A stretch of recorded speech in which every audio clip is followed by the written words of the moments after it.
La séance est ouverte. L'ordre du jour, je vous passe la parole.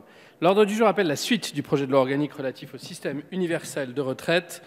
Ce matin, l'Assemblée a poursuivi l'examen des articles s'arrêtant à l'amendement 51, article 2. Monsieur le Président Woerth, vous avez un rappel au règlement.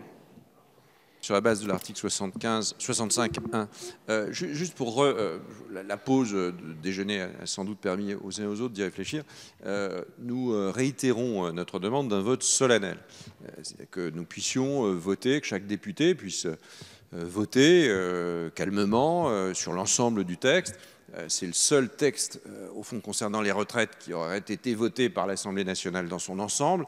Que chaque électeur aussi puisse regarder dans quel état d'esprit son parlementaire qu'elle a élu vote sur un texte aussi important. C'est une loi organique, donc c'est une loi qui est au-dessus de la loi, entre la loi et la Constitution, si on fait simple. Donc il est assez naturel de ne pas la voter comme ça, fin d'après-midi, un peu rapidement, sous prétexte que le gouvernement serait pressé. Je rappelle que ça n'enlève rien au calendrier du gouvernement, que le Sénat lui-même prendra le texte lorsque vous le souhaiterez, que la suspension vaut pour tout le monde. Donc je réitère notre demande d'un vote solennel et je réitère notre demande de l'organisation d'une conférence des présidents pour décider de ce vote solennel. Je vous remercie, Monsieur le Président Woerth.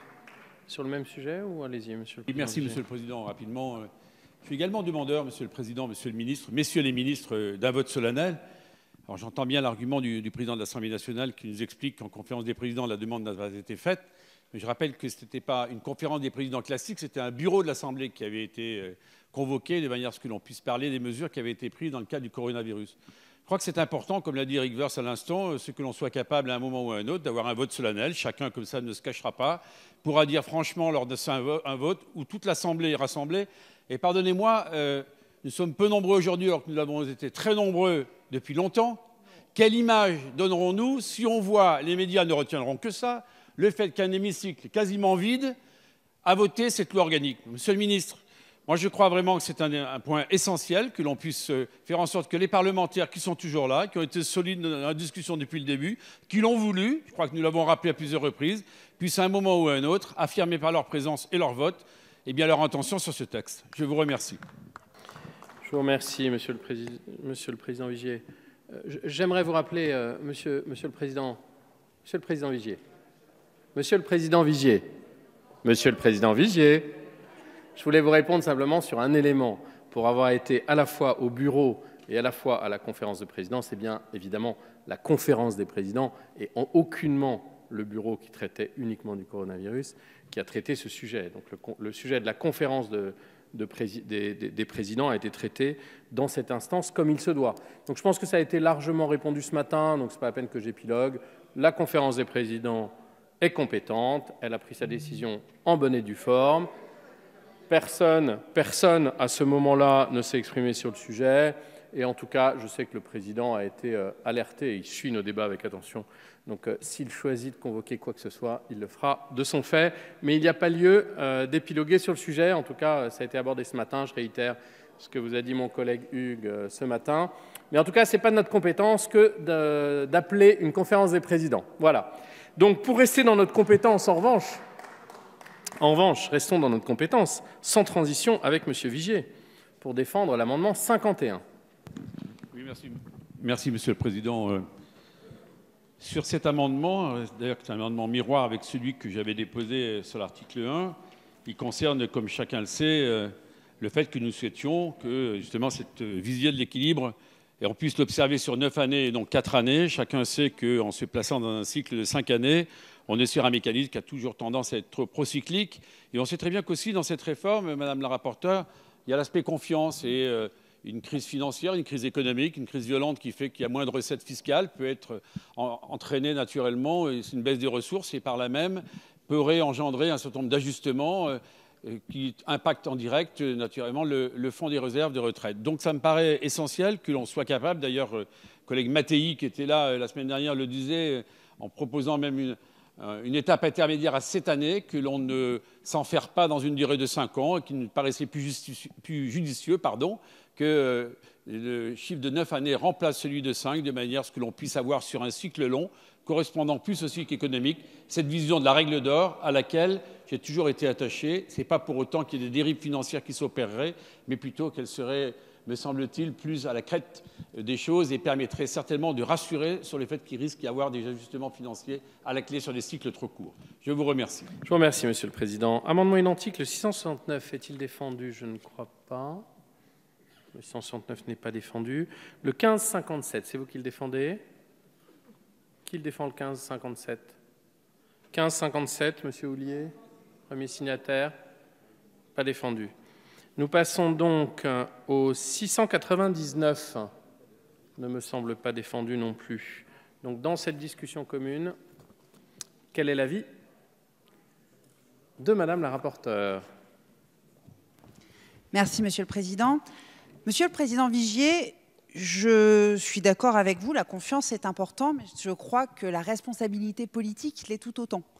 C'est d'ailleurs ce que nous sommes dit hier soir. Donc, je vais vous redonner finalement les arguments sur lesquels nous avons pu débattre de manière très intéressante, d'ailleurs tous ensemble ici hier soir.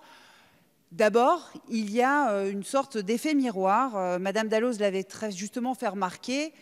Au niveau européen, la dette de nos caisses de retraite est intégrée dans ce qu'on appelle le budget de toutes appuis. Et donc, en fait, ça participe au calcul de notre dette maastrichtienne.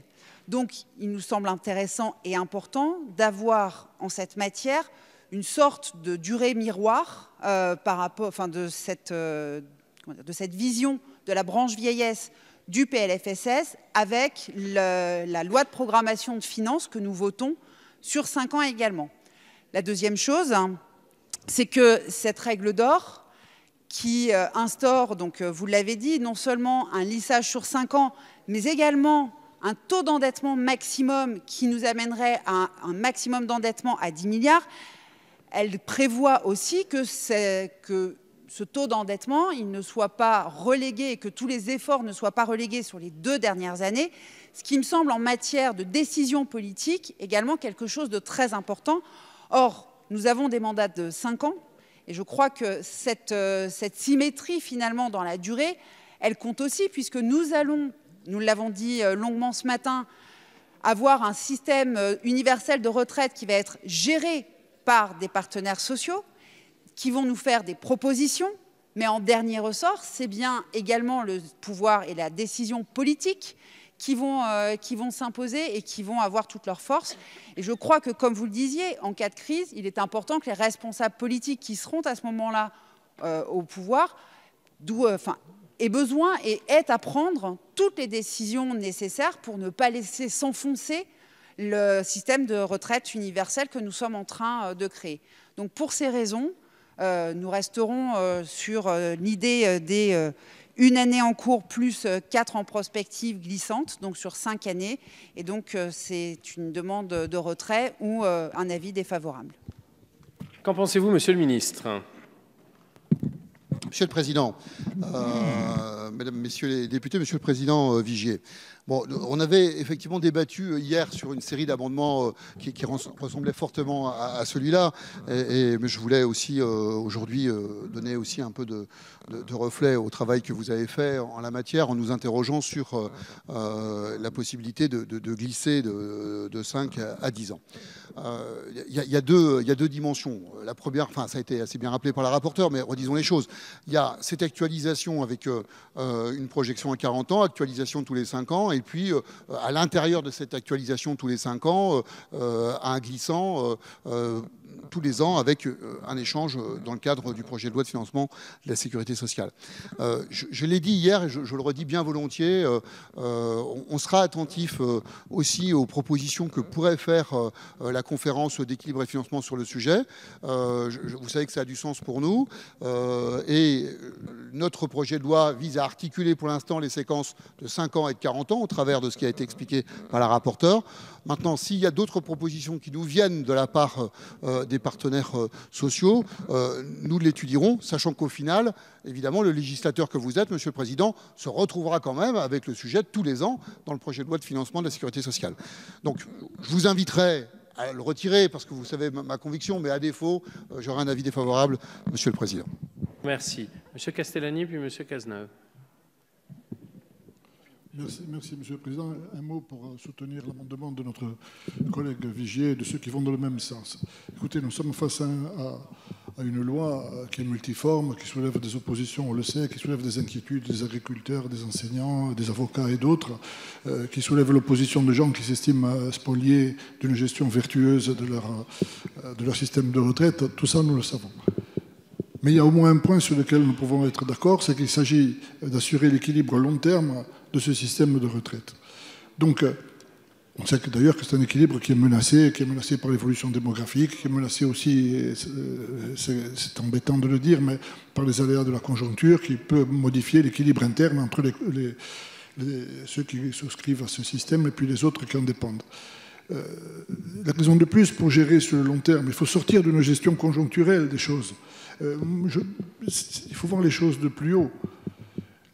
La proposition de l'amendement est positive dans la mesure où elle permet justement de lisser les aléas conjoncturels.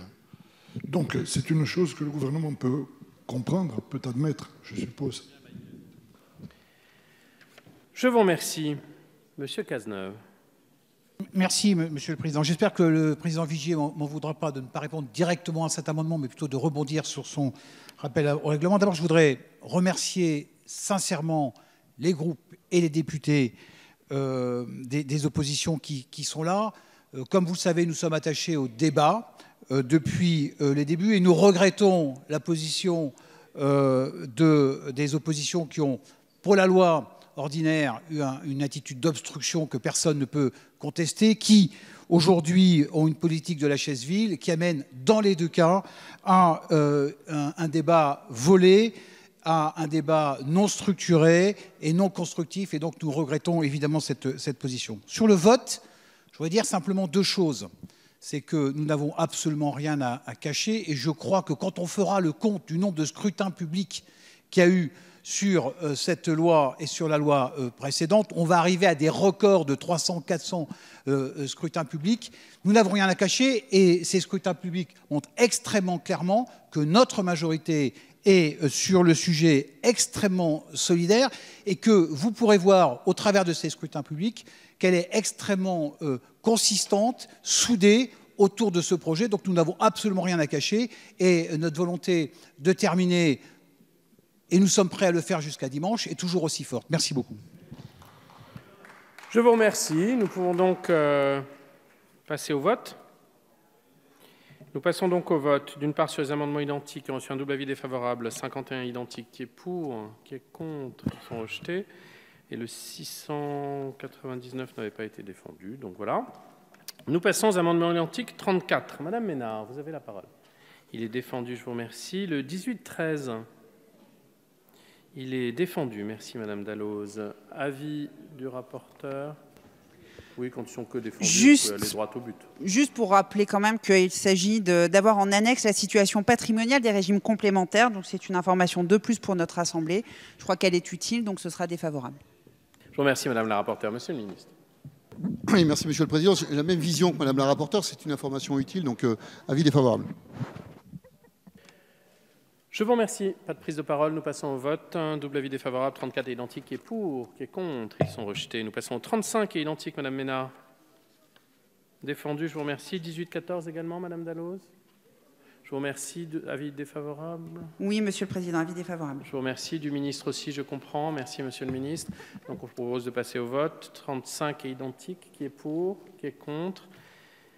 Nous passons rejeté. Nous passons donc au 36, qui est également défendu, ainsi que celui de Mme Dalloz, le 18-15, qui reçoit un avis défavorable de la Commission et du gouvernement. Même avis, même vote. Je vous remercie, chers collègues. Pouvons-nous faire pareil pour le 37, défendu, défendu, défavorable, défavorable, qui est pour, contre. Il est donc rejeté. Nous passons au 38, Mme Ménard. Défendu, défavorable, défavorable. Même avis, même vote. Je vous remercie. Il est donc rejeté. L'informatique est parfois prend un peu plus de temps pour... Vous pouvez. J'ai un bon dossier préparé par les services, il est fiable.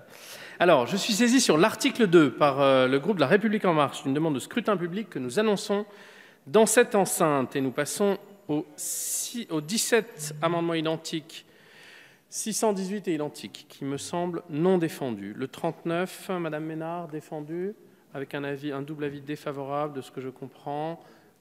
Qui est pour, qui est contre, il est rejeté. Le 40, défendu, même avis défavorable, commission, gouvernement, même avis, même vote, je vous remercie. Il est rejeté, manifestez-vous s'il y a le moindre souci. 18-18, Madame Dalloz, le 18-18, il est défendu. Défavorable, Monsieur le Président. Défavorable, qui est pour, contre, il est donc rejeté. Le 41 est défendu, double avis défavorable, qui est pour, contre, il est donc rejeté, je vous remercie. Nous passons au 42, même cause, même effet, défendu, Madame Dalloz, défendu, le 820 identique, double avis défavorable, même avis, même vote, je vous remercie, chers collègues. Ils sont rejetés, je propose de passer au 43, donc nous sommes sur la même configuration, défendu, double avis défavorable et même vote, si l'un ou l'autre souhaite changer quoi que ce soit, qu'ils me le disent. Sur le 44, défendu, 18-22, pareil, double avis défavorable, même avis, même vote. Je vous remercie. Nous passons au 45. Même cause, même effet. Défendu, double avis défavorable, même avis, même vote. Je vous remercie. Ah, les écrans. Mais les écrans sont filants aujourd'hui.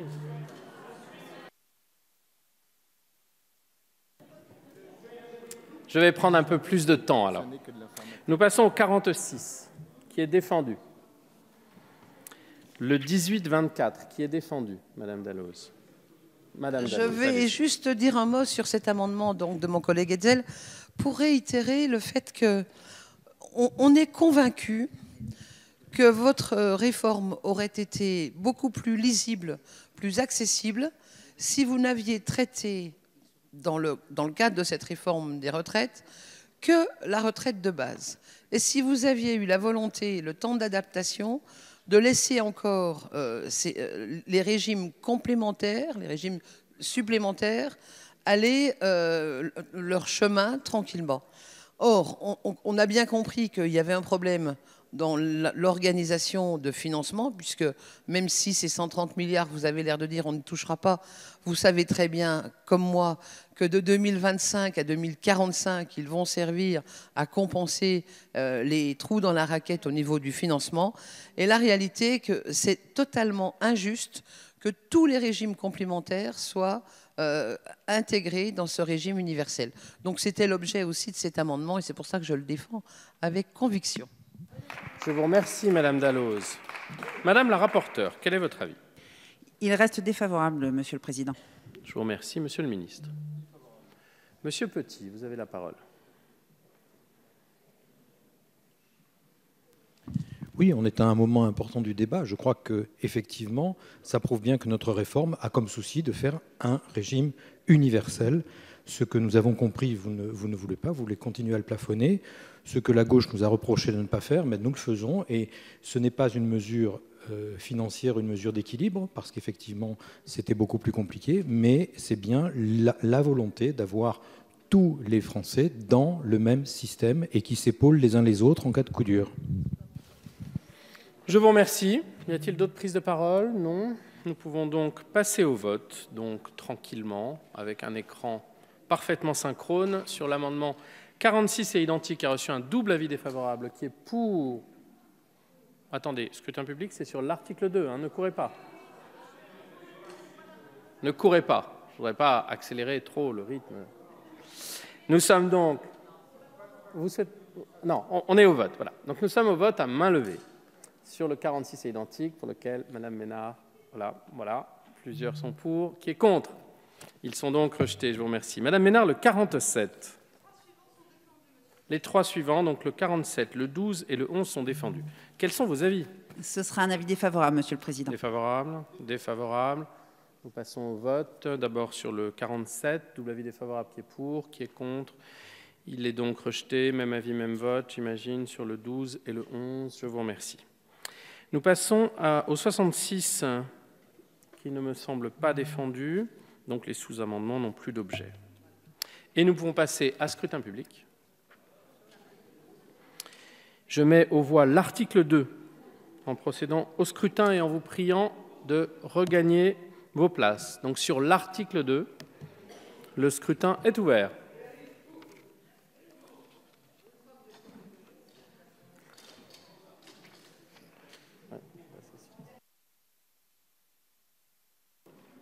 Il est clos. 56 votants, 55 exprimés, majorité 28, pour 46, contre 9. L'article 2 est donc adopté. Nous passons aux amendements avant l'article 3. Je vais demander à l'écran d'essayer de suivre la vitesse de nos débats. Donc, nous avons un amendement 652 qui n'est pas défendu, donc le sous-amendement tombe. Nous passons à l'article 3, sur lequel nous avons un inscrit. Deux, il y a M. Benoît aussi. Deux inscrits. Madame Nicole Dubré-Chirat pour le groupe LAREM. Merci, Monsieur le Président. Mes chers collègues, en 2017, nous avions déjà commencé à réformer le système des retraites s'appliquant aux députés. En effet, dans la loi de moralisation de la vie publique, nous avions entériné la fin du régime spécial de retraite des députés et l'alignement de l'allocation de fin de mandat sur le régime de droit commun de l'allocation d'aide au retour à l'emploi. Avant cette loi, les députés bénéficiaient d'un régime spécial de retraite, certes réformé en 2010, mais qui permettait tout de même aux élus de toucher une retraite de près de 1 200 € par mois après un mandat de seulement 5 ans. Un système très avantageux auquel nous avons décidé de mettre un terme en août dernier en validant l'alignement sur le droit commun de ce régime de retraite pour bénéficier de 600 € par mois pour un mandat de 5 ans. Ce qui n'est pas le cas de nos collègues sénateurs. En effet, actuellement, la retraite est de 2 000 € net après un seul mandat de 6 ans. Et le dernier rapport de la Cour des comptes, le rapport sur les comptes du Sénat pour l'exercice 2018, le montant de leurs réserves pour la seule caisse des sénateurs s'élève à près de 639 millions d'euros. Caisse de retraite sur lesquelles les sénateurs ne souhaitent pas revenir alors qu'elle a gonflé en 10 ans de 250 millions d'euros adjointe à la caisse de retraite des salariés du Sénat. L'article 3 de ce projet de loi ordinaire va plus loin en nous alignant sur le système universel de retraite. Cela a été prévu dès juillet 2019 par Jean-Paul Delevoye. Il abroge donc les dispositions relatives à la retraite de l'ordonnance numéro 58-1210 du 13 décembre 1958, portant loi organique relative à l'indemnité des membres du Parlement. Les parlementaires se verront appliquer au sein de l'assurance vieillesse du régime général les règles communes du système universel de retraite, comme les membres du gouvernement et les élus locaux. Ils acquerront aussi des points inscrits sur leur compte personnel de carrière qui s'ajouteront aux autres points acquis au titre de leurs activités professionnelles antérieures, concomitantes ou postérieures à leur mandat et dont il sera tenu compte comme tous les autres pour liquider leur retraite. Nous sommes les seuls à avoir proposé la fin des régimes parlementaires. La droite et la gauche ont fait des réformes de régime de retraite sans s'en saisir et dans son contre-projet, la France insoumise ne propose pas de s'attaquer à la retraite des parlementaires, ce qui est pour le moins troublant. Je vous remercie. Avant de passer la parole à M. Benoît et de peur que nous mettions moins de 5 minutes à traiter les amendements, je tiens à vous informer que sur l'article 3, je suis saisi par La République En Marche d'une demande de scrutin public que nous annonçons dans l'enceinte de cette Assemblée. M. Benoît, vous avez la parole. Merci, Monsieur le Président. Simplement pour rappeler ce que j'ai pu exprimer en commission, à savoir qu'il y a de cela 10 ans, avec mon collègue Philippe Vigier et Charles de Courson, nous avions proposé et demandé l'intégration du régime des députés dans le régime général. Il y a de cela 10 ans. À l'époque, c'était une décision du bureau de l'Assemblée nationale.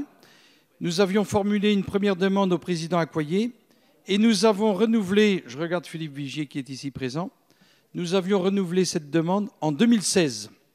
Et au cours de ces 2 législatures, nous avions essuyé un refus. Et donc je me suis inscrit sur cet article afin de confirmer notre soutien à cette proposition parce qu'il n'y a pas de raison que les députés et les sénateurs intègre le système universel de retraite par points. Et, allez, puisqu'une fois n'est pas coutume, j'ai beaucoup de respect pour le président Larcher, mais il aurait été bien inspiré de proposer, avant même que ce projet de loi l'y encourage, d'aligner le régime des sénateurs sur les systèmes universels de retraite par points, afin de démontrer à nos concitoyens la volonté de leurs représentants, qu'ils soient les représentants de la nation, les députés, ou qu'ils soient les représentants des collectivités territoriales, d'intégrer le système universel comme l'ensemble de nos concitoyens.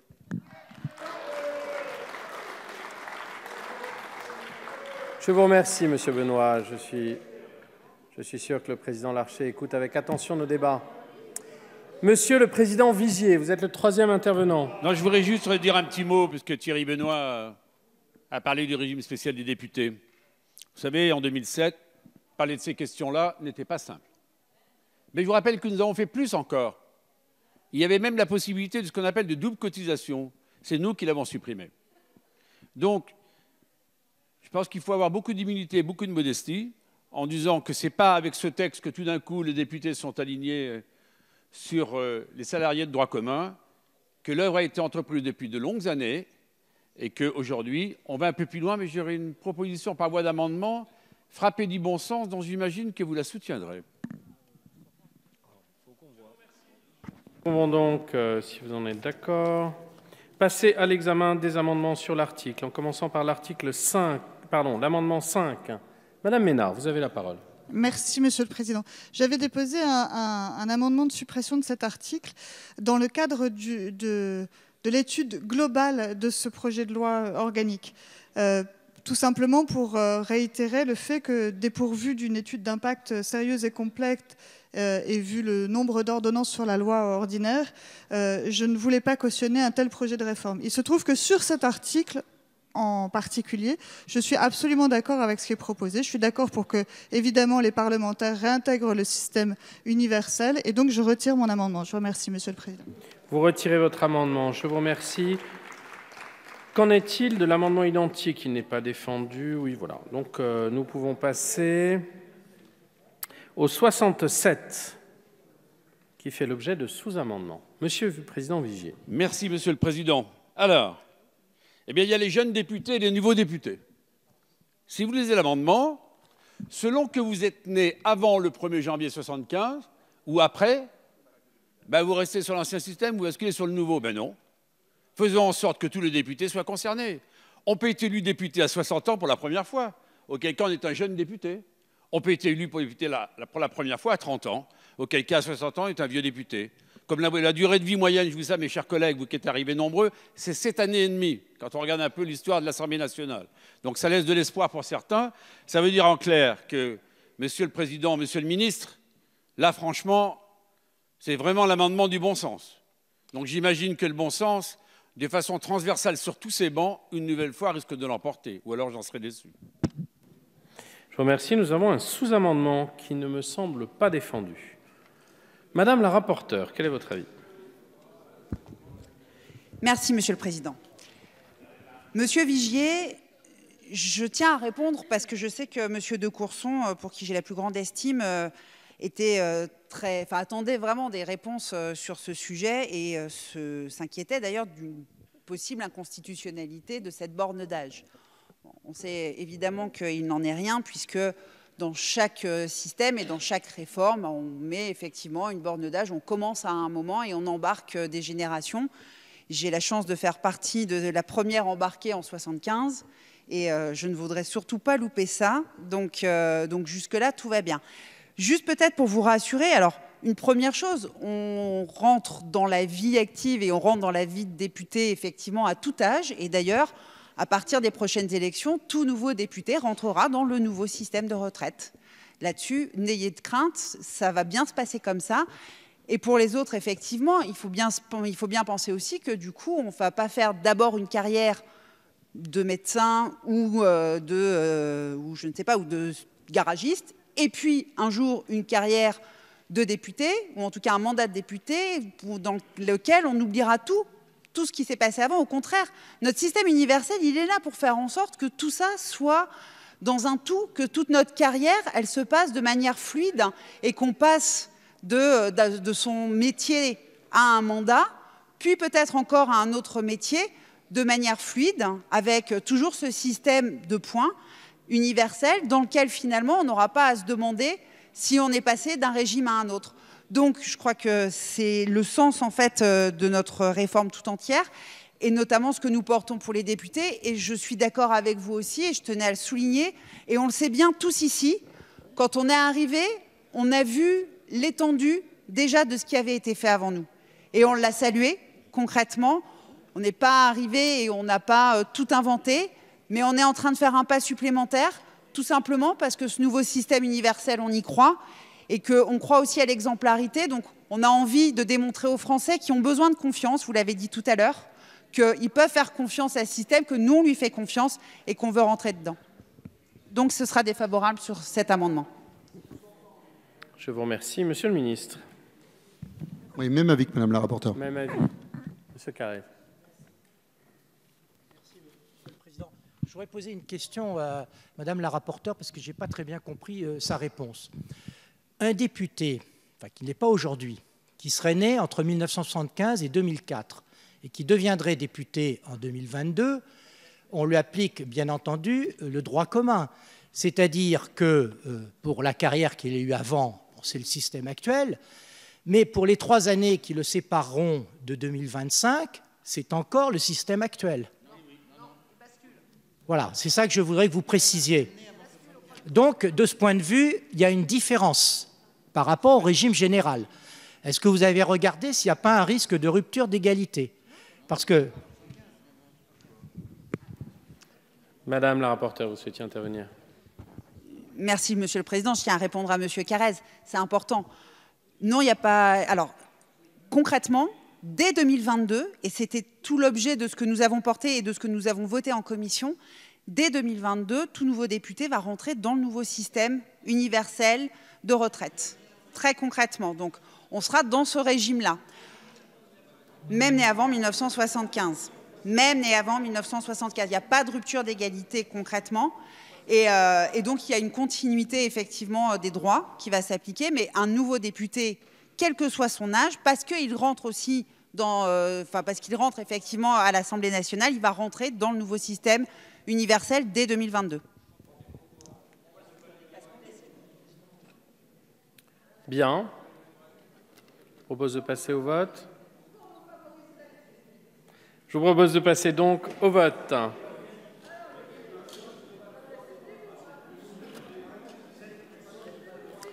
Je vous rappelle qu'il s'agit d'un vote à main levée. Nous ne sommes pas encore sur l'article.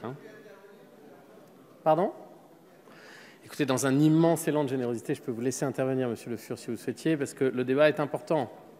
Non, la question a été parfaitement posée par notre collègue Gilles Carrez. Dans les générations antérieures à 1974, et même dans les générations entre 1974 et 2004, les parlementaires seront les seuls à se voir, les nouveaux parlementaires seront les seuls à se voir appliquer le point. C'est ça qu'il faut comprendre. Donc, les nouveaux parlementaires, ça a été dit très clairement par notre rapporteur. Donc, c'est tellement bien que nous nous l'appliquons avant. Et avec ce qu'ils verront, ils constateront, comme nous le constaterons, la baisse de revenus de pension. Mais là, je voudrais solliciter l'attention des uns et des autres. Monsieur Carrez, s'il veut bien, parce que je réponds à sa question. Monsieur Carrez. Dissipé cet après-midi. Écoutons le président Le Fur. Les Français sont des gens très intelligents.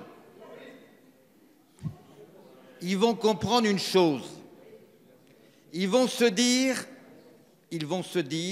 les députés appliquent à eux-mêmes en précipitant la réforme.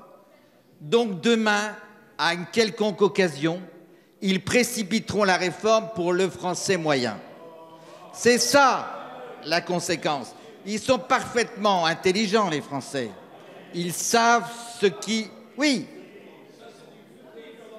c'est une réalité objective. Bien. Et objectivement, nous aurons du mal à ne pas appliquer à d'autres la réforme par points, puisque nous l'appliquerons nous-mêmes aux générations très anciennes après l'élection de 2022. Je vous remercie, Président Le Fur. Madame la rapporteure, vous souhaitiez intervenir?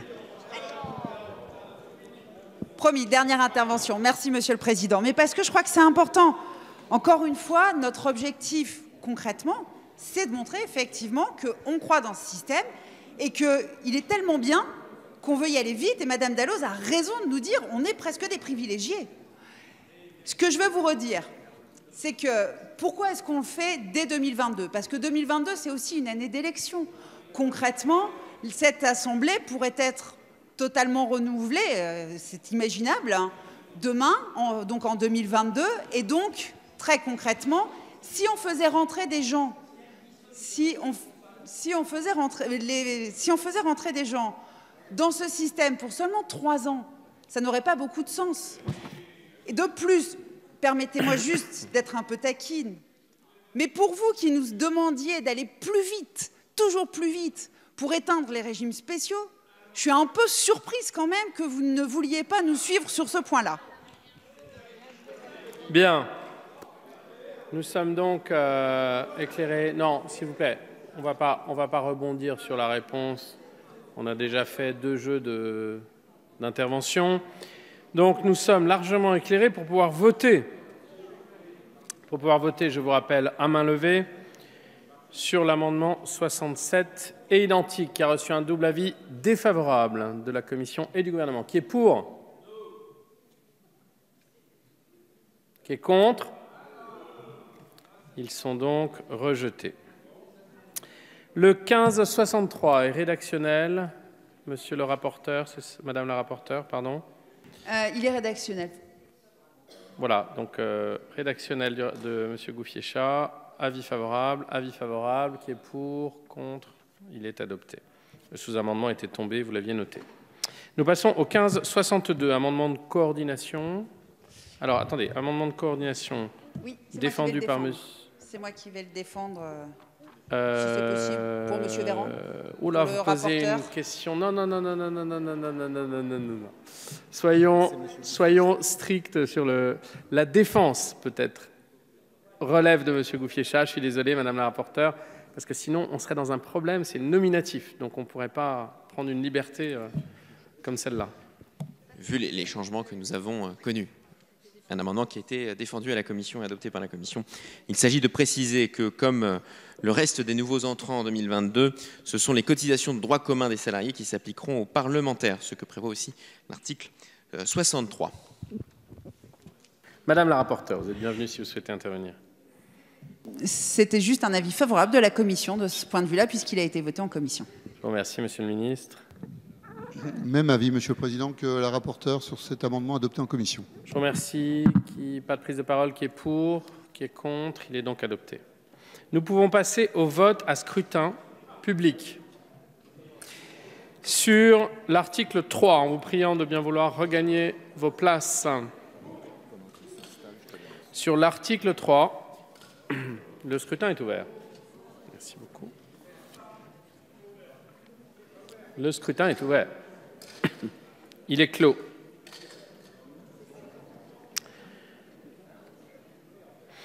Oh, l'article 3 est adopté à 57 voix contre 0. Sur 65 votants, 57 exprimés. Pour 57, contre 0. Il y a Benoît qui veut s'inscrire sur l'article 4. Alors, sur l'article 4, Monsieur Benoît, vous souhaitiez vous exprimer sur l'article. Je voulais dire un mot, Monsieur le Président, sur l'article, parce que bien sûr, ce qui vaut pour les parlementaires, députés et sénateurs, pour moi, vaut pour les personnalités nommées. Tout à l'heure, on a parlé des élus. Là, je voudrais évoquer les personnalités nommées au Conseil constitutionnel, dans les hautes autorités administratives et indépendantes de l'État. Et comme on en avait débattu lors d'une proposition de loi que j'avais soumise au nom du groupe UDI Agir Indépendant, je souhaiterais que les membres du Conseil constitutionnel et les membres des autorités administratives indépendantes soient soumises au régime général, c'est-à-dire qu'il n'y ait pas de clause d'exception. Alors, lorsqu'on avait débattu de la proposition de loi, le ministre Auban avait fait valoir un décret qui devait paraître d'ailleurs avant le 30 décembre. Le décret est paru le 27 février 2020. Mais le décret, qu'est-ce qu'il dit? Il dit que ces personnalités nommées bénéficient d'un traitement, ils bénéficient d'une indemnité et qu'on va écrêter en fonction du montant de la retraite qu'ils perçoivent. Moi, je dis qu'il faut administrer et gérer les choses de manière très simple et il faut ramener ces personnalités dans le droit commun, c'est-à-dire qu'ils puissent cumuler emploi-retraite dans le cadre réglementaire et législatif du droit commun, décidé par le projet de loi ordinaire et décidé par le projet de loi organique qui instaure un système universel de retraite pour tous, y compris sur les questions de cumul emploi-retraite concernant les personnalités nommées au Conseil constitutionnel et dans les autorités administratives indépendantes de l'État. Ce sera le sens de l'amendement numéro 49 qui arrive dans quelques minutes. Je vous remercie, Monsieur le Président. Je vous remercie. Monsieur Woerth, pour le groupe Les Républicains, vous souhaitiez intervenir sur l'article 4. Oui, Monsieur le Président, juste une question à poser au gouvernement. Je voudrais qu'on parle aussi des ministres. Il me semblerait assez naturel d'envisager cette profession, qui est une profession hautement provisoire, hein, j'avoue. Enfin, on cotise quand même. Les ministres qui se présentent aux élections municipales, il y a des ministres qui se présentent aux élections municipales. Bon, ces ministres, ils vont être pour un certain nombre élus. Les ministres ont le droit d'être membres de l'exécutif. Ils ont le droit d'être, ils n'ont pas le droit d'être maire, enfin en tout cas pas le droit. Le président leur demande de ne pas être maire, mais ils peuvent être maire adjoint. Ce qui n'est pas le cas des parlementaires qui sont ici. C'est première aberration. Deuxième aberration, mais vous allez nous confirmer si c'est vrai. Ils ont donc une indemnité comme maire adjoint. Les maires adjoints ont des indemnités limitées, mais ils ont des indemnités. Ces indemnités produisent des droits à la retraite, on cotise.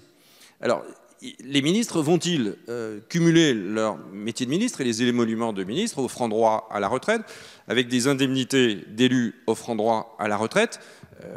Est-ce que c'est le cas? Est-ce que vous prenez des mesures pour cela? Est-ce que vous faites voter des mesures? Est-ce que le président de la République va interdire cela? Par exemple, interdire les indemnités autres que celles de ministres. C'est des questions auxquelles vous devez répondre. Puisque vous souhaitez être d'une transparence absolue, je comprends qu'il faille aller à ce moment-là jusqu'au bout des choses. Je vous remercie. Donc, nous allons passer aux amendements, mais avant cela, sur l'article 4, je suis saisi par le groupe La République En Marche, une demande de scrutin public que nous annonçons dans cette enceinte.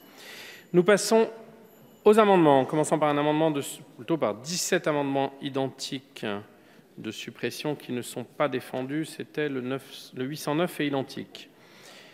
Nous passons au 843.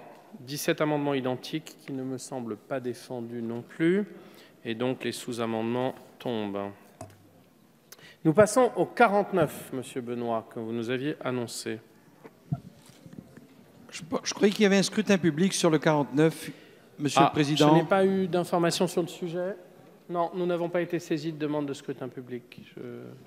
Bon, eh bien, l'amendement numéro 49 propose de considérer que les membres nommés au Conseil constitutionnel relèvent du droit commun et qu'ils ne peuvent ainsi plus déroger et cumuler les questions emploi-retraite en dehors du cadre dont disposent aujourd'hui les hauts fonctionnaires, les salariés, quels que soient. Mais même si je viens de le dire, et même si ça vous agace, Mme Dalloz, je vais le répéter juste pour être agréable à vos oreilles de députés de Franche-Comté, à un moment donné, ça suffit. Même si je viens de le dire, Mme Dalloz, nous considérons, les membres du groupe UDI, Agir et Indépendants, Monsieur le Ministre, que les personnalités qui sont nommées au Conseil constitutionnel ne doivent pas déroger au droit commun. Et j'aimerais que cet amendement recueille un avis favorable, parce qu'à un moment donné, on ne peut pas avoir une population française qui est exaspérée par des avantages, pour ne pas dire des privilèges, qui sont d'une autre époque, et d'entendre certains faire la leçon aux Français lorsqu'ils arrivent à cumuler, allez, je vais le dire, 10, 20, 30, voire 40 000 euros lorsqu'ils cumulent à la fois leur retraite et leurs indemnités, et à côté de ça, se battent ici, comme on l'a fait depuis 5 semaines, pour des personnes qui sont en retraite ou qui seront en retraite et qui ont bien du mal à avoir 800, 900 ou 1000 euros de retraite. Voilà le sens de cet amendement, même si ça déplaît à certains. Alors, chers collègues, je viens de recevoir, chers collègues, Chers collègues, Monsieur Benoît, vous serez heureux d'apprendre que je viens de recevoir, sur le vote de l'amendement 49, par le groupe UDI Agir et Indépendants, une demande de scrutin public que nous annonçons dans l'enceinte de cette Assemblée. Alors, Madame la rapporteure. Monsieur Benoît, merci Monsieur le Président. Monsieur Benoît, je tiens à répondre précisément à votre amendement. Vous savez, parce qu'on en a déjà parlé plusieurs fois ensemble, que je ne partage pas votre point de vue, mais je vais vous expliquer pourquoi. Mais je sais aussi que c'est un combat que vous avez, et j'entends, parce qu'il y a beaucoup de collègues qui entendent vos arguments, et je crois que du coup, c'est important de vraiment expliquer les choses tranquillement. Pourquoi? Alors, donc, votre amendement, en fait, il prévoit de faire rentrer les membres du Conseil constitutionnel dans le régime de droit commun. Or, il se trouve que dans le régime de droit commun, on a deux règles, on va dire. C'est-à-dire qu'on peut faire d'abord un cumul complet si la personne a liquidé l'ensemble de ses pensions à taux plein dans tous les régimes dans lesquels elle a cotisé. Ça, c'est la première règle. La deuxième, c'est que le cumul plafonné au tiers de la pension... Alors, le cumul, en fait, il est plafonné sur la pension, d'accord, au titre de la pension brute majorée de 7 000 € par an dans les autres cas. Donc, c'est un peu compliqué, mais l'idée, c'est que quand on fait du cumul emploi-retraite, en fait, à un moment, c'est sur la pension de retraite que s'applique le plafond, pas forcément sur ce que vous touchez à côté. Donc, ça veut dire, concrètement, que si on vous suit, quelqu'un qui va avoir une grosse pension de retraite parce qu'il aura fait autre chose avant, notamment parce qu'il aura déjà été élu et qu'il aura liquidé un certain nombre de pensions d'élus. On va limiter en fait ces pensions, mais pas forcément ses émoluments en tant que membre du Conseil constitutionnel. Ce que nous on propose, finalement, c'est de prendre le problème dans l'autre sens. Et c'est de dire, plutôt que de limiter les pensions de retraite, on va faire en sorte d'impacter l'indemnité des membres du Conseil constitutionnel. Il faut savoir que la rémunération des membres du Conseil constitutionnel, elle se compose d'un traitement qui est celui d'un vice-président du Conseil d'État, qui est aux alentours de 7 000 € bruts par mois, et d'une indemnité de fonction. Et c'est sur cette indemnité de fonction, qui est plus importante que leur traitement, que va s'appliquer en fait l'abattement par rapport à leurs différentes retraites. Donc, concrètement, ce que nous proposons en réalité, pour bon nombre de personnes, ça va aller plus loin finalement que ce que vous proposiez avec le droit commun, puisque le droit commun n'aurait pas pour effet de limiter les indemnités des membres du Conseil constitutionnel. Donc, je vous rejoins dans l'idée et dans la volonté que vous avez d'avoir une certaine justice pour faire en sorte que le cumul emploi-retraite ne profite pas plus à un membre du Conseil constitutionnel qu'à n'importe quel Français. Mais là, en l'occurrence, par ce que nous proposons dans ce texte, nous allons finalement, en pratique, beaucoup plus loin que ce que vous proposez. C'est pourquoi je vous propose de retirer votre amendement. À défaut, ce sera un avis défavorable. Je vous remercie. Monsieur le ministre. Merci, Monsieur le Président. Mesdames, Messieurs les députés, Monsieur le député Thierry Benoît, je vais repasser du temps sur votre amendement pour voir si j'avais bien compris à la fois votre rédaction et votre propos. Les choses sont pour moi relativement claires parce que l'article 4 prévoit les mêmes règles de cumul que ce que le Parlement a déjà voté pour les membres des autorités administratives indépendantes, hein, dans le cadre de la loi du 6 août 2019 de transformation de la fonction publique. L'indemnité de fonction des membres du Conseil constitutionnel, elle est écrétée à due proportion du montant des retraites qu'ils perçoivent. Donc j'ai le sentiment en fait qu'on vise le même but, le même objectif, puisque les dispositions de la loi 2009 font que de toute façon, ils n'ont pas, et moi j'avais compris que c'était ça votre objectif, ils n'additionnent pas indemnité du Conseil constitutionnel et retraite. On prend le montant de leur retraite et on écrète leur indemnité à due proportion au montant de retraite. Donc en fait, on poursuit le même objectif. Au final, vous voudriez que ça soit simplement, en fait, éventuellement une suspension de la retraite pour percevoir la totalité de l'indemnité liée à l'exercice de l'activité au Conseil constitutionnel. Et la loi de 2019 dit, mais de toute façon, on ne peut pas toucher plus, puisque s'il a liquidé sa retraite, il a sa pension de retraite et il ne perçoit comme indemnité au Conseil constitutionnel que l'écart qu'il y a. Donc en fait, on vise tous les deux le même objectif. Donc je comprends bien, c'est pour ça que je repassais du temps avant de vous répondre, pour voir si j'avais pas loupé quelque chose. Les situations que nous défendons sont les mêmes. Simplement, nous disons, nous appuyons sur la loi de 2019, qui fait que de toute façon, l'indemnité d'un membre du Conseil constitutionnel est écrêtée à due proportion de sa retraite. Donc on arrive exactement au même résultat tous les deux. C'est pour ça que je vous formule ce que j'avais prévu de faire, une fois que je me suis réexpliqué avec vous, une demande de retrait, parce que sur le fond, c'est satisfait. Je vous remercie. Monsieur Benoît, puis Monsieur Vigier. Je ne partage pas, enfin, j'entends les réponses de Madame la rapporteure et de Monsieur le ministre. Puisque les choses sont si simples, nous on demande, enfin moi je demande avec les co-signataires de l'amendement, nous demandons à ce que les personnalités qui soient nommées intègrent le régime général. Terminer le copinage, terminer quand on a fait une belle carrière politique, terminer lorsqu'on a fait une belle carrière de haut fonctionnaire, d'être proche du pouvoir sous une forme ou sous une autre et d'être nommé et du pouvoir déroger au droit commun. Ensuite, deuxième point, je distingue les membres du Conseil constitutionnel, les membres nommés dans les autorités administratives indépendantes, de celles et ceux qui sont nommés dans des agences. Nous avons auditionné il y a 18 mois Madame Hérault. Madame Hérault préside la Compagnie nationale du Rhône. Elle gère des barrages. Elle a des compétences. Elle a une expertise. Elle est positionnée sur un champ concurrentiel. Et dans le secteur privé, elle pourrait avoir beaucoup plus que ce qu'elle a actuellement. Mais elle n'est pas concernée. Elle n'est pas concernée. Sont concernés par cet amendement uniquement les membres du Conseil constitutionnel et les membres nommés dans les autorités administratives indépendantes de l'État. Nous souhaitons qu'il ne déroge plus. Moi, j'ai lu attentivement le décret, Monsieur le Président. Le décret, il dit bien dans son article 2, il fait la distinction entre le traitement et l'indemnité, ce que les députés avaient jusqu'à 2017. Jusqu'à 2017, les députés avaient une indemnité parlementaire et ils avaient une indemnité représentative de frais de mandat. Donc il y avait une indemnité et un traitement.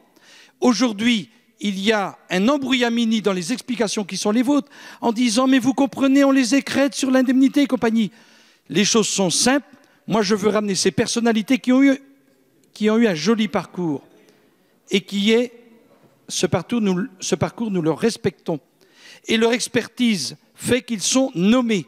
Mais il n'y a plus de raison qu'aujourd'hui, ils dérogent au droit commun et qu'ils puissent ainsi, à 70, 72, voire plus, cumuler 10 000, 20 000, 30 000, 40 000 euros. Ça suffit, moi je n'en veux plus. Et au nom des Français que nous représentons, je pense que nous devons voter ce type d'amendement. Monsieur Vigier, puis Monsieur le ministre. Merci, Monsieur le Président. Monsieur le ministre, moi je soutiens également cet amendement. Le président Wörth rappelait à l'instant, et il faisait bien de le faire, que les députés, nous sommes tous plafonnés. 1,5 fois, chacun le sait, l'indemnité de député. Quand vous êtes élu local, le plafonnement, il est quasiment jamais fait, et on en connaît beaucoup qui, comme cela, échappent naturellement à ce plafonnement. Injustice. Deuxième injustice, Thierry Benoît l'a très bien dit. Les autorités administratives indépendantes. Pardonnez-moi, là on va parler des sages. Moi je trouve, j'ai beaucoup d'admiration pour les sages. J'en connais quelques-uns même personnellement. Mais c'est eux d'ailleurs qui vont dire si oui ou non le texte est constitutionnel. Quand même, on leur accorde, me semble-t-il, un rôle majeur. On vient de parler des pensions de retraite. On a beaucoup parlé, Monsieur le ministre, la semaine dernière, des carrières ascendantes, des catégories C, de tous ceux qui vont voir combien ils ont en bas à droite, avec des interrogations les années 2037, bref, tout ce que nous savons. Et là, on ne peut pas laisser ces choses-là, comme cela, en dehors des mailles du filet. Ça n'est pas acceptable. Il n'y a pas que les parlementaires qui doivent être pris pour cible. Comme disait Éric Woerth, les ministres peuvent être premiers adjoints au maire, vice-présidents de ce qu'ils veulent, et nous, rien, conseiller municipal de base.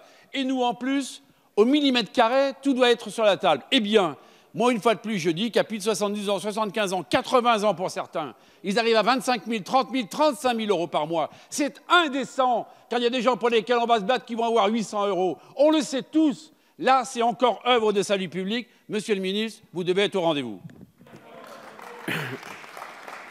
Monsieur le ministre, vous souhaitez intervenir. Bon, Monsieur le Président, je vais redire ce qu'il y a dans la loi parce que je pense que Monsieur le député Benoît, vous n'avez pas, ou j'ai pas été convaincant tout à l'heure, mais c'est même pas une question de vous convaincre en politique, c'est juste de vous dire ce qu'il existe concrètement. Vous m'avez parlé d'addition, 20 000, 30 000, 40 000. Je vous explique que la loi ne permet pas d'addition. Il y a un écrêtage. Il n'y a pas de débat. Il n'y a pas de débat. Il n'y a pas d'addition. Il y a un écrêtage. Donc reprenons ensemble tranquillement les dispositions de l'article 4, alinéa 2, 3 et 4. Il est clairement, tout le monde peut le faire tranquillement. Si on prend l'alinéa 3, lorsque le président, on fait référence ici au président ou aux autres membres du Conseil constitutionnel, lorsque le président ou un autre membre est titulaire d'une ou de plusieurs pensions de retraite de droit direct, le montant de l'indemnité de fonction est réduit chaque année à due concurrence du montant des pensions perçues. Il n'y a donc pas d'addition 20, 30, 40 000. C'est à due proportion. Donc il n'y a aucun problème, monsieur le député, sur le sujet. Les choses sont claires. Il ne faut pas laisser croire qu'il y ait des additions pour les uns ou pour les autres. Voilà, donc je comprends votre objectif, mais il est absolument réalisé dans la loi sur les alinéas que nous venons d'évoquer. Un mot pour le président Woerth qui s'intéressait sur... lui dire d'ailleurs que je ne suis candidat à aucun mandat local. Hein. Je n'ai pas compris que c'était une question personnelle. Hein. Non, mais bon, voilà. Mais vous avez une expérience gouvernementale que je n'ai pas, et sans doute d'élu local aussi. Redisons les choses. Si il est possible, et c'est le cas, d'y avoir un exercice de responsabilité tel que vous l'évoquez en matière à la fois de responsabilité gouvernementale et d'élu local. Et donc, à ce titre-là, vous percevez 2 indemnités.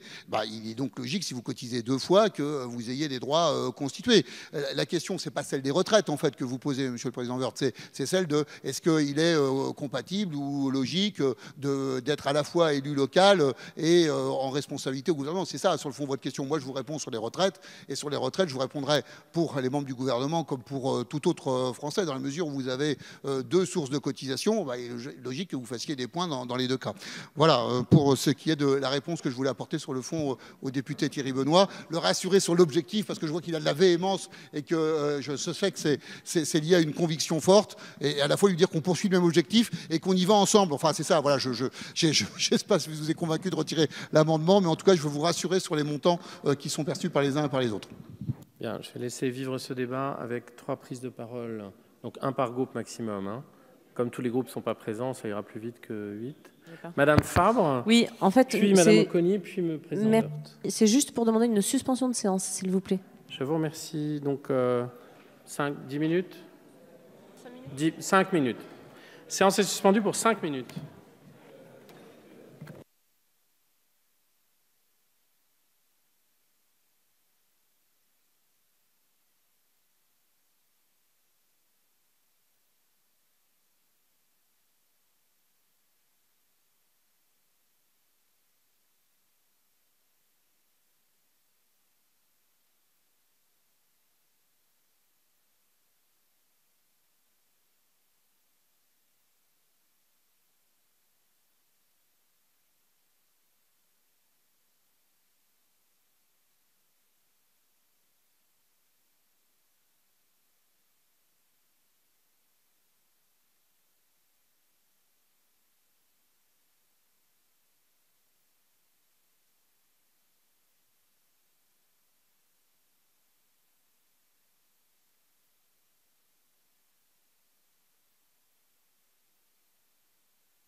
Après 5 longues minutes, nous reprenons nos travaux.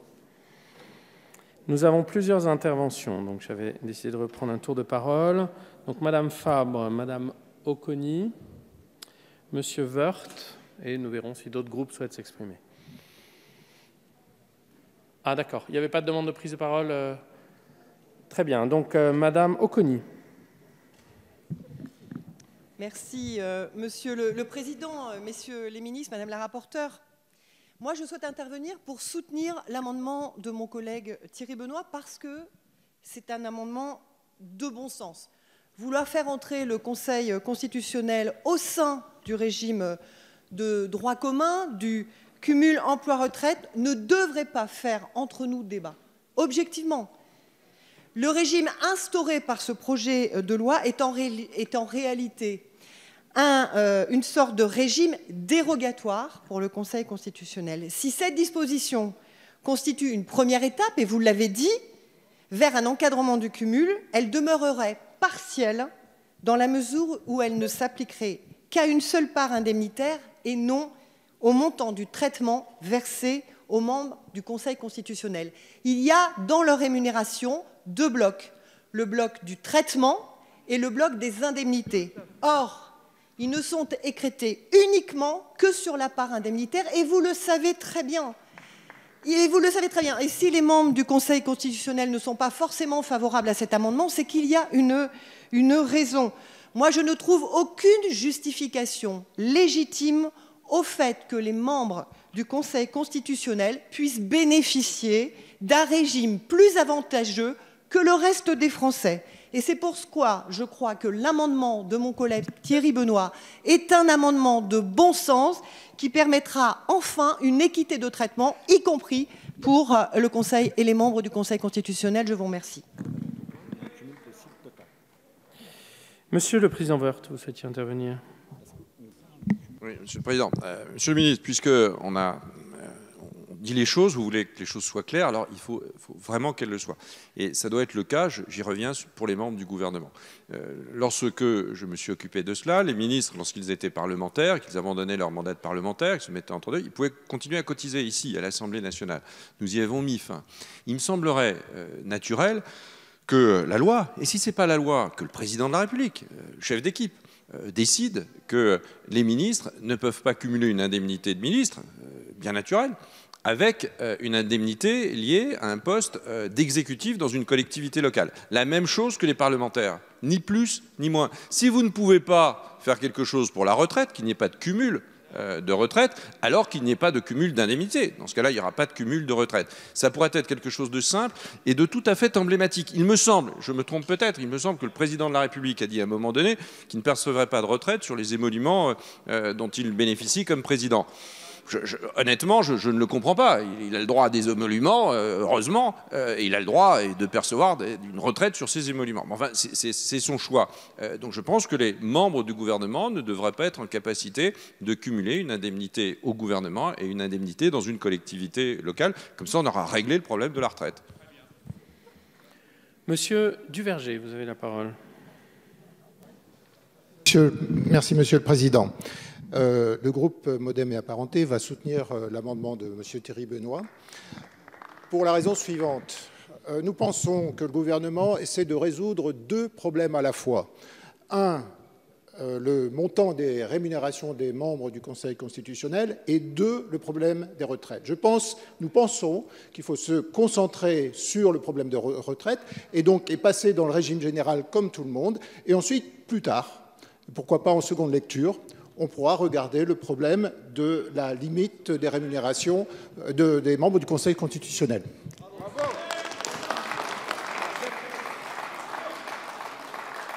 Bien. Je vous remercie. Tous les groupes qui souhaitaient s'exprimer ont pu s'exprimer. Oui, Monsieur le Ministre, vous souhaitiez reprendre la parole.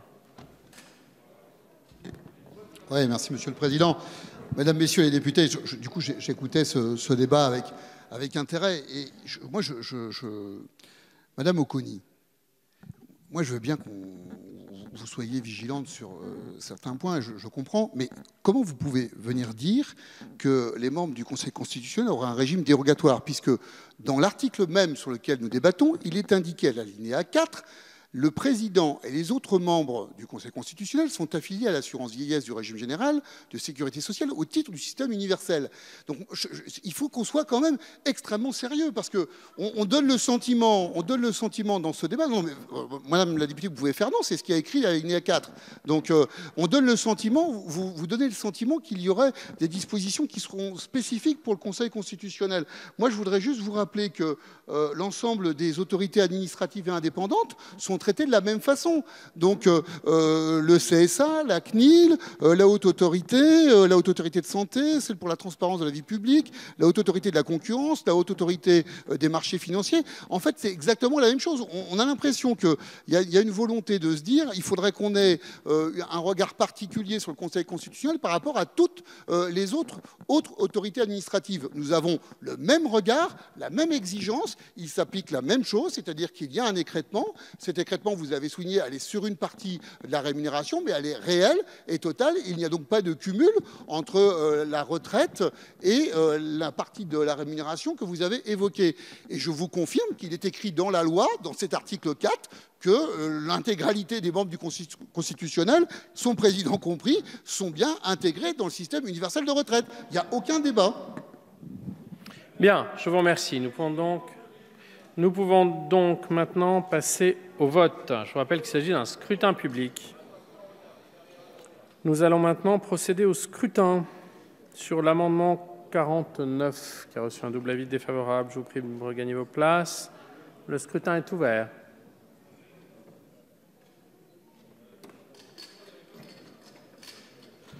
Le scrutin est clos. 68 votants, 60 exprimés, majorité à 31, pour 32, contre 28. Il est donc adopté.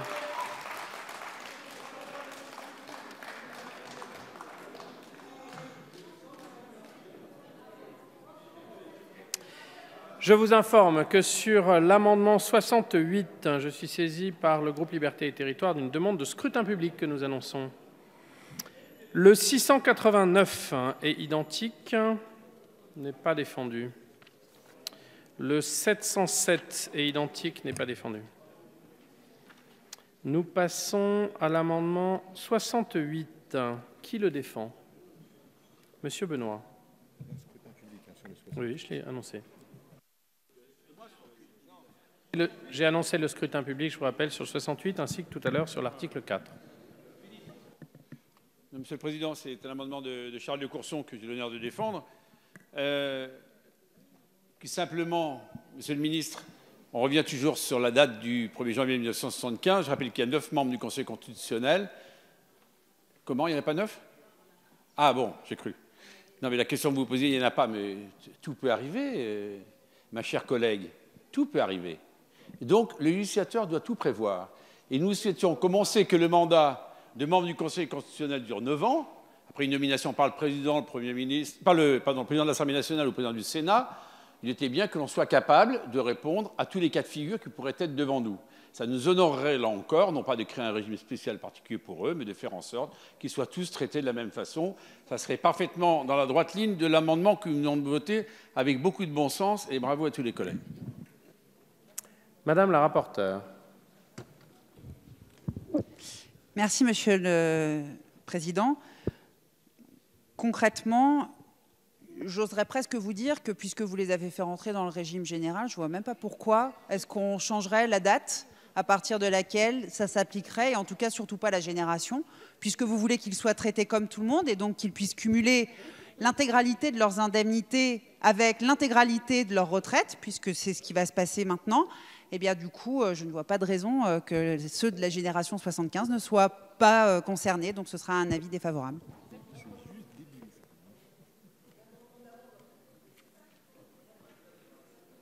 Non. Bien. Monsieur le ministre. Oui, merci Monsieur le Président.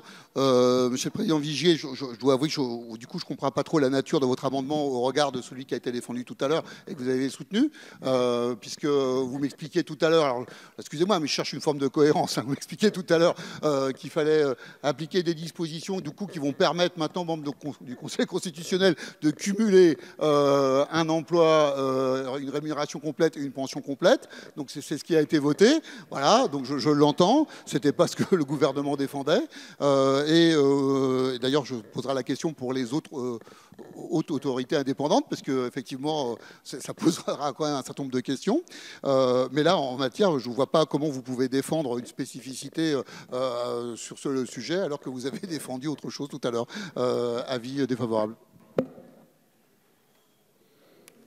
Je vous remercie. Y a-t-il des prises de parole?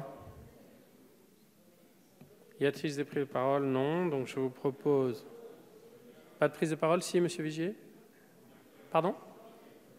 Il est retiré. Rappel au règlement. Chers collègues, Monsieur le Président Le Fur, vous avez la parole.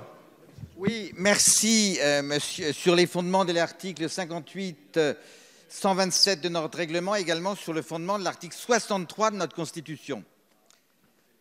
Pour vous dire, mes chers collègues, que cet article n'est pas constitutionnel, qu'on le veuille ou non. L'article 63, alors qu'on comprenne bien, une loi organique, c'est une loi qui est engendrée par la Constitution. Elle est prévue par la Constitution et après, le législateur organique la rédige. Or, la Constitution dit ceci. Une loi organique détermine les règles d'organisation et de fonctionnement du Conseil constitutionnel, la procédure qui est suivie devant lui, et notamment les délais ouverts pour la saisine des contestations. Ça veut dire que la loi organique ne prévoit absolument pas que les dispositions relatives aux rémunérations, aux retraites et à toutes ces choses soient dans la loi organique. La Constitution ne la prévoit absolument pas. Donc cet article n'est pas engendré par un quelconque disposition de la Constitution. Donc il n'y a pas de fondement à une loi organique. D'ailleurs, tout ce qui touche aux retraites des membres du Conseil constitutionnel ne relève aujourd'hui pas de la loi organique, pas plus que ce qui relève comment dirais-je, des traitements des ministres. Tout ça ne relève même pas de la loi, mais du décret. Donc nous nous faisons plaisir, mais cet article, il ne tient pas un instant devant le Conseil constitutionnel. Son article dans son ensemble. Donc, mais l'article 63, il existe. Une loi organique, ce n'est pas quelque chose qui est le résultat de notre volonté. C'est le résultat de l'application des dispositions de la Constitution. La Constitution précise qu'une loi organique doit effectivement exister sur le Conseil constitutionnel, dans son article 63, mais sur le fonctionnement, sur la procédure, sur les délais, pas sur le statut des membres du Conseil constitutionnel, encore moins sur leur traitement et encore moins sur leur retraite. Donc cet article, il est sans fondement, il est inconstitutionnel et je me dois ici, puisque nous sommes sous le contrôle du Conseil constitutionnel, de cranter une fois de plus une disposition de la loi organique, comme il y avait des dispositions de la loi ordinaire, qui ne sont pas constitutionnelles. Je vous remercie, cher collègue Le Fur. Et comme je vous le disais hier, chers collègues, je suis étonné pour avoir suivi les mêmes cours de légistique dans la même école que vous, d'avoir une lecture si différente de vous du droit. Mais cela dit, c'est le juge constitutionnel dans sa grande sagesse qui tranchera et pas nous dans nos débats. En tout cas, merci pour ce rappel au règlement. Je vous propose maintenant, si vous le voulez bien, de passer au vote. Nous sommes en scrutin public sur l'article 4, en vous priant de bien vouloir regagner vos places.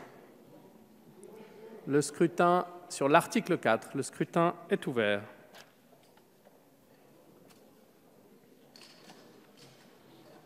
Il est clos.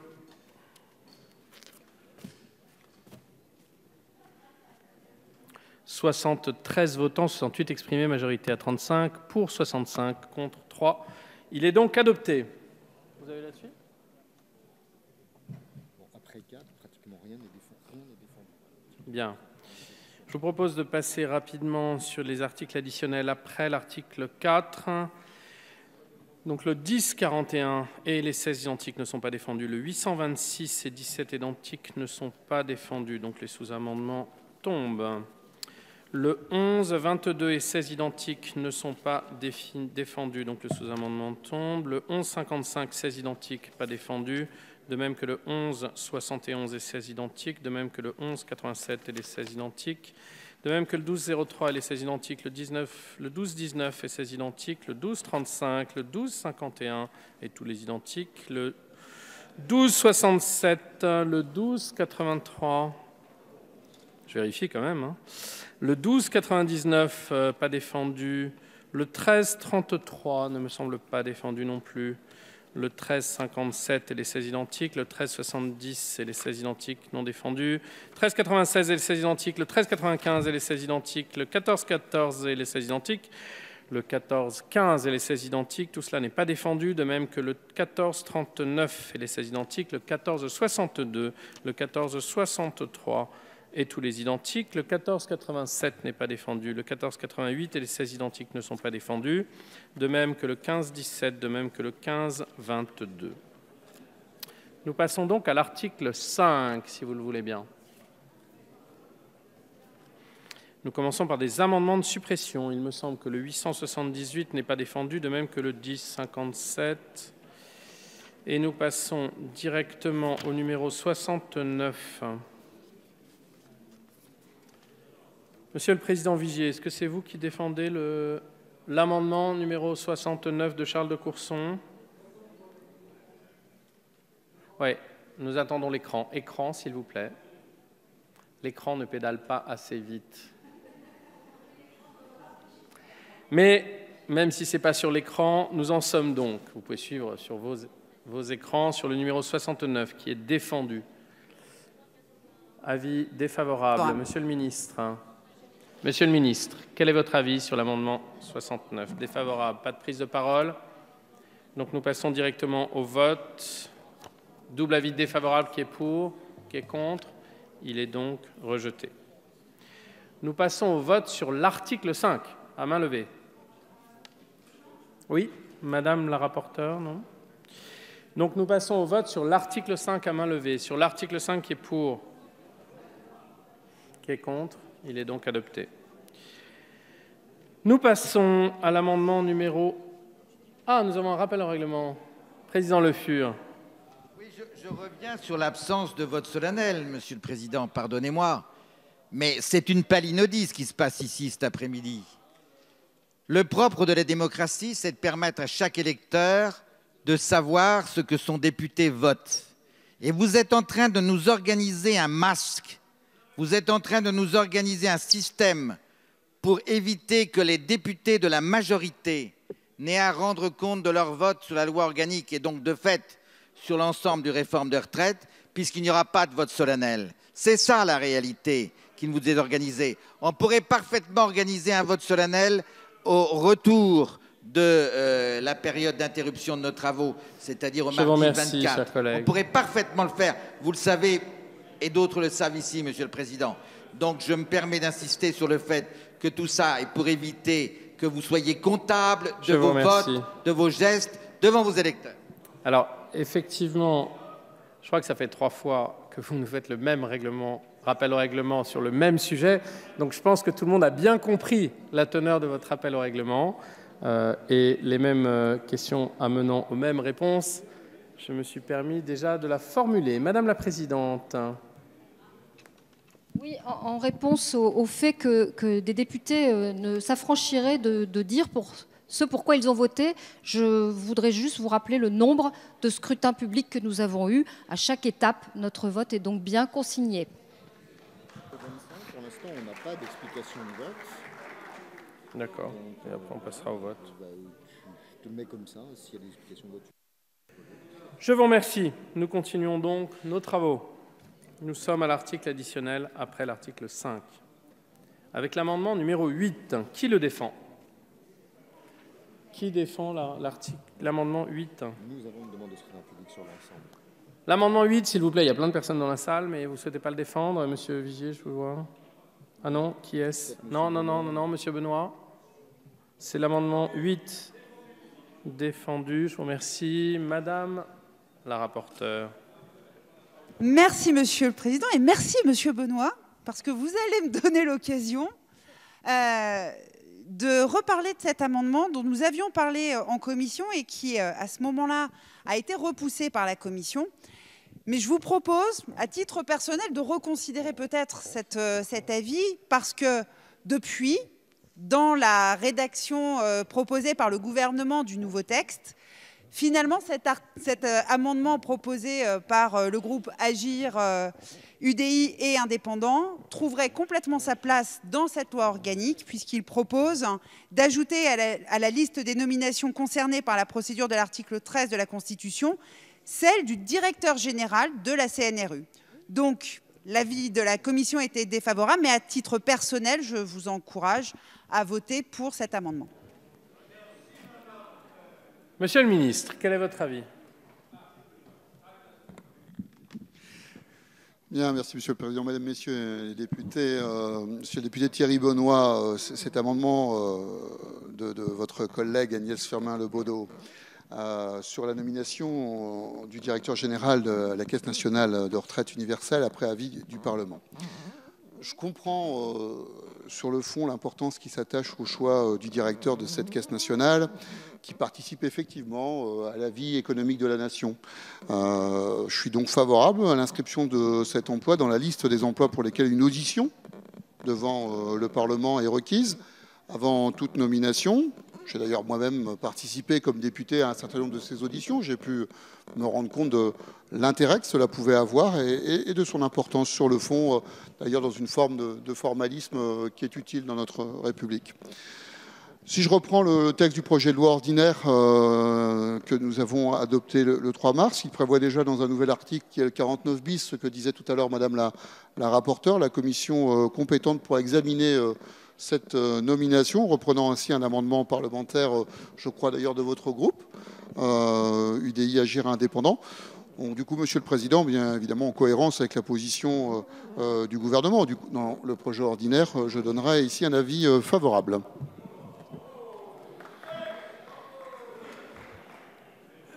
Ça valait le coup de le défendre, Monsieur Benoît.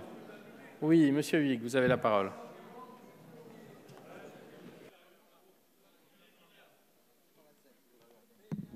Merci, Monsieur le Président. Je voudrais répondre à Madame la rapporteure qui nous dit qu'il y a eu un certain nombre de scrutins publics dans le cadre de ce texte, mais je voudrais lui rappeler que les scrutins publics sont faits uniquement sur des articles, sur des amendements spécifiques qui marquent le fait que, oui ou non, nous sommes d'accord avec telle ou telle disposition. En aucun cas, les différents scrutins publics auxquels nous participons ne marquent l'approbation ou le refus de ce texte. Et donc, je m'inscris en faux par rapport à ce qu'elle dit. Et nous réclamons un scrutin solennel pour ce texte. Il n'y a pas eu de scrutin solennel avec l'utilisation de l'article 49.3 de la Constitution qui fait que le texte a été adopté sans vote, je le rappelle. Et donc, pour le moins qu'il y ait un scrutin solennel sur la loi organique est la moindre des choses. Merci. Monsieur Vigier, vous souhaitiez intervenir? Oui, merci Monsieur le Président. Monsieur le Ministre, merci d'avoir accédé à cet amendement qui va dans le bon sens. Vous savez, moi je me bats ici pour faire en sorte que le Parlement puisse, à un moment ou à un autre, se faire entendre et plus entendre encore. Et d'ailleurs, ça nous amène à ce que j'ai dit tout à l'heure, Monsieur le Ministre. Je pense que même au fond de vous-même, parce que vous avez passé beaucoup de temps au banc, parce que vous avez pris le temps de répondre, parce que vous voyez qu'après un blocage avec un 49.3, on a pris le temps de débattre et puis on avance, puisqu'on va terminer ce texte dans un moment. Moi, je suis persuadé qu'il y avait un chemin, un autre chemin. Et cet autre chemin, c'était d'aller au bout. Je regarde la rapporteure qui a pris cette mission aussi à cœur, de la discussion.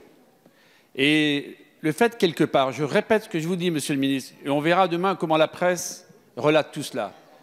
Même si nous sommes relativement nombreux, et moi j'ai envie de dire bravo à tous les collègues, rarement nous avons été moins de 100 dans cet hémicycle depuis plus d'un mois. Chaque fois qu'on montre des images du Parlement où nous sommes 10, 15, nous sommes fustigés. Moi je défends la maison générale en disant cela. Eh bien c'est dommage, parce que vous n'avez pas de problème de majorité, eh bien que chacun n'ait pas pu s'exprimer sur un vote solennel sur un tel texte. Je sais que, Monsieur le Ministre, ce n'est pas votre décision et qu'elle ne vous appartient pas. Mais néanmoins, vous nous permettrez quand même de le regretter. Et je pense que sur tous ces bancs, nous le regrettons. Et que chacun même des députés de la majorité, qu'ils soient modem ou marcheurs, le regrette également. C'est une nouvelle architecture. On la partage, on ne la partage pas. Elle est pour de longues années. Et elle a nécessité un travail en amont très important. Un débat parlementaire que je qualifie quand même d'escamoté vu ce qui s'est passé. Et c'est dommage. En commission approfondie. Et le vote solennel aurait été aussi le grand rendez-vous. Je vous remercie. Je vous informe que sur l'ensemble du texte, je suis saisi par le groupe La République En Marche, une demande de scrutin public que nous annonçons dans l'enceinte de cette Assemblée. Bien. Monsieur le Président Woerth, vous avez un rappel au règlement. Ce n'est pas sur le vote solennel, j'imagine. Sur la base de l'article 127. Écoutez, donc nous comprenons qu'il n'y aura pas de vote solennel. C'est ça qu'il faut comprendre, je pense. Bon. Nous le regrettons. Évidemment, une loi organique méritait un vote solennel. Je comprends que vous ne vous le souhaitez pas. J'entendais d'ailleurs le président Vigier. Nous l'avons demandé à plusieurs reprises. Marc Le Fur l'a demandé et tous les membres du groupe l'ont demandé. Nous pensons que tous les députés doivent pouvoir être à même de voter un texte de loi organique fixant le cadre financier de la loi. Dans ces conditions, nous en tirons les conséquences. Nous allons donc quitter l'hémicycle. Nous allons vous laisser voter entre vous un entre-soi législatif.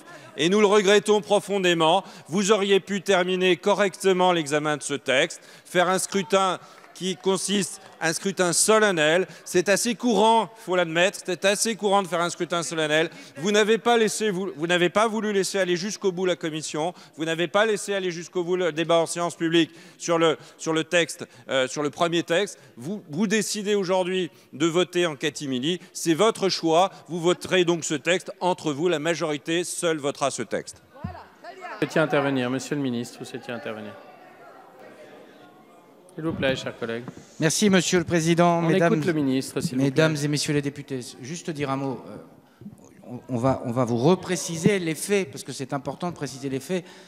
Il y avait Monsieur Woerth et Monsieur Le Fur aux différentes conférences des présidents. À aucun moment, ni lundi, ni le mercredi précédent, ni le mercredi précédent, vous n'avez demandé de vote solennel. Et maintenant, en début d'après-midi, vous venez nous dire qu'il faut un vote solennel.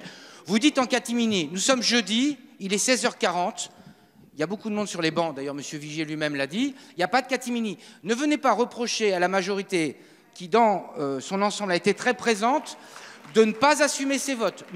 Cette majorité, elle assume ses votes. Et d'ailleurs, elle l'assume tellement que parfois, il y a un certain nombre de gens.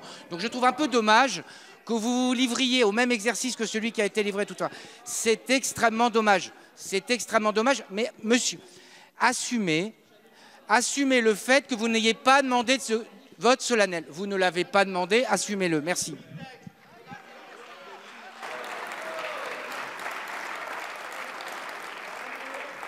Je vous remercie, Monsieur le Ministre. Nous sommes...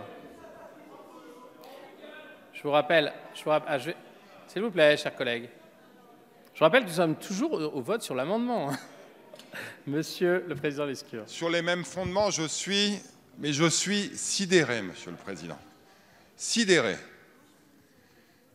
que ce genre de comportement se retrouve sur des bancs dont je dois reconnaître que jusqu'à présent, ils avaient plutôt joué le jeu du fonctionnement de l'Assemblée normale. Que certains sur d'autres bancs qui nous ont quittés ce matin veuillent faire de cette Assemblée un cirque, je le regrette, mais malheureusement, ça n'a pas commencé aujourd'hui. Mais que des membres d'un groupe éminent, le premier groupe de l'opposition, nous fassent ce qu'ils viennent de le faire, je rejoins ce que vient de dire le ministre. J'ai assisté à toutes les conférences de présidents depuis 2 ans et demi. En aucun cas, depuis 2 ans et demi, quiconque nous a demandé un vote solennel sur ce projet de loi. Donc je regrette ce comportement inacceptable et je vous félicite pour votre présidence par ailleurs remarquable. Et donc je suis très heureux de pouvoir continuer l'examen de ce projet de loi. Merci. Merci, chers collègues. Bien. Reprenons le fil de nos travaux. Nous en étions au vote sur l'amendement numéro 8, qui a déchaîné les passions, donc. Alors, écoutez bien, sur l'amendement numéro 8, je vous rappelle qu'il y avait un avis défavorable de la Commission, mais favorable de la rapporteure à titre personnel, et favorable du gouvernement. Donc, je vous propose de passer au vote, qui était un vote à main levée. Qui est pour? Qui est contre?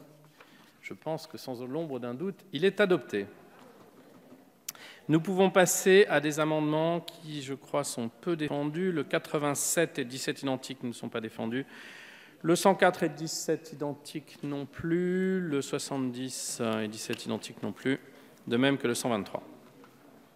Bien. Chers collègues, nous avons achevé la discussion des articles du projet de loi organique. Je n'ai pas d'inscrit sur les explications de vote. Si, Madame Fabre. Madame Fabre. Merci, Monsieur le Président. Je regrette également ce départ que j'ai du mal à comprendre, puisque jusqu'à présent, la discussion s'était bien passée. Je souhaitais, à l'issue de cette analyse du texte, faire un point effectivement sur toutes les raisons pour lesquelles nous souhaitions le voter dès demain. Donc ce projet de loi organique, d'une part, inscrit dans le marbre la règle d'or de l'équilibre financier auquel on tient beaucoup pour redonner confiance dans notre système de retraite aux générations futures, à nos enfants, puisque ce sont pour eux que nous faisons cette réforme. Nous sommes aussi très fiers d'avoir inscrit dans ce projet de loi organique le fait que la valeur du point ne pourrait baisser et serait indexée sur l'inflation, ce qui là aussi a pour but de redonner confiance aux Français dans ce système de retraite qui aujourd'hui les inquiète tant. Et puis un autre point très très symbolique de ce projet de loi, c'est le fait que les parlementaires intégreront ce régime universel de la même manière que l'ensemble des Français et surtout même avant. Et ça, je pense que c'était très important de pouvoir montrer cet exemple-là puisque nous sommes extrêmement convaincus de l'intérêt de ce système universel et donc nous sommes vraiment satisfaits et heureux de pouvoir l'intégrer justement afin de montrer quelque part la voie à l'ensemble des Français. Je finirai en remettant ce projet de loi organique dans le cadre global de la réforme que nous venons de discuter pendant ces longues semaines, à la fois en séance et auparavant en commission. Donc, nous sommes fiers aujourd'hui de présenter cette réforme et de la préparer pour l'avenir des Français. Parce que à partir de maintenant, on aura un régime qui sera le même pour l'ensemble des Français, un régime universel qui de fait offrira un système de retraite plus solide, plus pérenne, plus équitable, plus solidaire. Et donc je pense qu'avec cette réforme, on prépare l'avenir et l'avenir des générations futures et de nos enfants. Donc nous sommes heureux de pouvoir voter ce texte. Je vous remercie. La parole est à Monsieur Benoît pour le groupe UDI Agir et Indépendants. Merci, Monsieur le Président. Simplement pour rappeler que majoritairement, dans sa grande majorité, le groupe UDI Agir et Indépendants a soutenu le projet de loi ordinaire. Il soutient également le projet de loi organique. Et je vous le dis, Monsieur le Ministre, Madame la rapporteure, et je le dis à l'ensemble des députés qui sont ici, je suis à mon 3e mandat de député. Je pense sincèrement, par conviction, que ce projet de loi est certainement un des projets de loi emblématiques que j'ai eu à voter depuis ces 3 législatures, ces 3 dernières législatures. Et je vais vous dire pourquoi, Monsieur le Ministre, de tout temps, en tant que citoyen, puis en tant que candidat, puis en tant que député, j'ai soutenu le principe de l'instauration d'un système universel de retraite par points. Je vis dans un territoire où les retraités actuels sont de conditions modestes, parce que issus du secteur de l'industrie, salariés, artisans, commerçants, indépendants, agriculteurs, ils ont de petites retraites. Et si je me suis toujours battu pour plus d'équité, plus de justice, pour un système universel de retraite par répartition et par points, c'est pour demander des efforts à des catégories socio-professionnelles qui ont fait de belles carrières, qui ont eu de bons revenus, qui auront de belles retraites. Et je leur demande à eux de faire un geste, de faire un effort afin que des concitoyens de conditions plus modestes aient la perspective d'une retraite meilleure. Et je le fais aussi en tant que parent pour les générations qui nous suivent. Parce que nous sommes ici pour travailler pour le futur. Et lorsque j'entendais encore ce matin des députés qui reprochaient au gouvernement d'inscrire nos propos dans une trajectoire à 10, 20 ou 30 ans, Vous savez, ce gouvernement ne sera certainement pas remercié immédiatement pour l'instauration de ce système universel de retraite. Mais je suis certain que lorsqu'il sera opérationnel dans quelques années, personne ne reviendra en arrière. Exactement de la même manière que lorsque Nicolas Sarkozy a proposé une mesure difficile mais courageuse de différer l'ouverture des droits à la retraite de 60 à 62 ans. C'était difficile, c'était courageux, mais en 2012, à l'élection présidentielle, personne n'a reproché cette disposition à Nicolas Sarkozy. Je me réjouis aussi que dans le projet de loi organique, nous ayons travaillé au financement, essayé de donner une perspective, que nous ayons engagé la perspective d'intégrer les régimes complémentaires dans le régime universel, que nous ayons cet après-midi décidé d'aligner le régime des députés et des sénateurs sur le régime universel, et ainsi que des membres du Conseil constitutionnel et à l'avenir les membres des autorités administratives indépendantes de l'État. Voilà pour les raisons pour lesquelles le groupe UDI Agir Indépendant, majoritairement et avec force et conviction, voteront ce projet de loi organique. Je vous remercie, chers collègues. La parole est au président Vigier. Oui, merci, Monsieur le Président, Monsieur le Ministre, Madame la Présidente de la Commission, Monsieur le rapporteur général, Madame la rapporteure. J'ai dit à cette tribune, il y a quelques jours, combien je regrettais ce tour de force du gouvernement d'avoir fait un 49-3. C'est une faute politique. Je le réitère cet après-midi. Mais je ne peux pas, à la tribune, expliquer que quelque part le Parlement disparaît si le 49-3 est là, et ensuite quitter l'hémicycle au moment où il y a un vote dont j'aurais aimé qu'il se passe dans d'autres conditions, comme je viens de l'expliquer. Vous m'appeliez tout à l'heure, Monsieur le Ministre, à la cohérence. Vous pouvez voir que dans mon propos, la cohérence est là. Avec la même cohérence que si nous sommes dans cette situation politique, c'est que le fameux temps législatif programmé, on pouvait l'organiser. Et vous le savez tous maintenant, mes chers collègues. Quand on dépose un texte 6 semaines avant de l'étudier, le gouvernement décide, avec le groupe majoritaire, le nombre d'heures pendant lesquelles on débat. Vous avez souhaité aller plus rapidement en force, et ça s'est retourné contre vous, et je le regrette. Et c'est la raison pour laquelle moi je suis là aujourd'hui. Et j'étais là également dans ce début de discussion sur le projet de loi organique, et parce que, Monsieur le Ministre, vous savez bien que les conditions dans lesquelles le Parlement a dû débattre, avec une conférence des financements qui n'est pas terminée, avec des partenaires sociaux, même la CFDT qui dit le compte n'y est pas, avec malheureusement sur le point, même si les rapporteurs se sont échinés à nous expliquer que la garantie était là, et on a eu une discussion, Madame Motin, hier soir, sur les courbes parallèles qui ne se retrouvent pas. Vous voyez à quoi je fais référence entre la revalorisation du point et l'acquisition du point. Toutes ces questions, elles sont au-dessus de nos têtes. Et c'est la raison pour laquelle moi je souhaitais que l'on puisse naturellement, à un moment, s'exprimer par un vote. La deuxième chose, Thierry Benoît l'a dit, il y a des hommes et des femmes qui sont issus de la gauche ici. Moi, je n'ai pas oublié la réforme Touraine.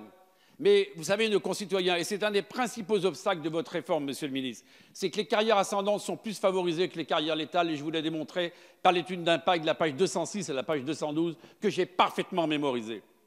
Et vous verrez que même si on ne revient pas, cher Thierry Benoît, sur les dispositions, on sera obligé de faire des corrections. En tout cas, le chantier continue, il va partir au Sénat, nous nous reverrons, et avec une exigence forte sur la valorisation du point, sur le rôle du Parlement demain, dans la gestion d'un système de pilotage des retraites. Parce que, pendant que nous parlons, les partenaires sociaux, eux, devront trouver les fameux 12 milliards. Et donc, on verra comment les choses vont se passer. Et ce qui a été vrai aujourd'hui ne sera peut-être plus demain. Alors, mes chers collègues, soyons nombreux et mobilisés. Nous serons à nouveau là pour le match retour, si je peux me permettre de m'exprimer ainsi. À titre personnel, sur cette loi organique, je m'abstiendrai parce que je veux être cohérent avec ce que j'ai toujours fait. Je vous remercie. Nous passons la parole à Monsieur Millienne pour le groupe MoDem.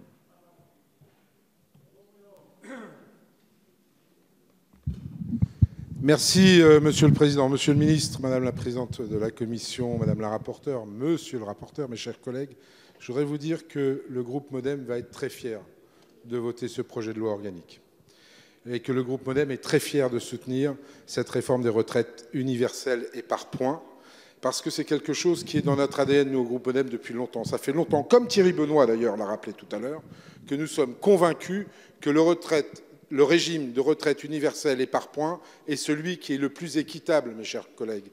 Pas le plus égalitaire, le plus équitable, que chacun puisse avoir son dû à l'issue d'une dure vie de labeur. Et c'est ça que nous mettons en place. Alors certes, il reste des difficultés devant nous. Ça ne va pas être simple. On l'a vu, les gens grognent parce que c'est difficile à comprendre, c'est difficile à appréhender. Mais je maintiens devant l'ensemble de cet hémicycle que oui, ce sera le régime le plus équitable qu'on aura produit. On ne se rend peut-être pas bien compte aujourd'hui, mais ce texte-là restera dans les annales de l'histoire de la Ve République, je vous le promets, et je suis très fier d'y avoir participé avec mes collègues. Et une dernière chose, je suis fier que les députés, les parlementaires, montrent l'exemple en s'inscrivant tout de suite, dès 2022, dans ce régime universel de retraite par points. Voilà, c'est tout. On montre comme ça aux citoyens que nous, avant tout le monde, nous acceptons ce régime parce que nous y croyons. Je vous remercie, Monsieur Millienne. Bien. Nous allons maintenant procéder au scrutin.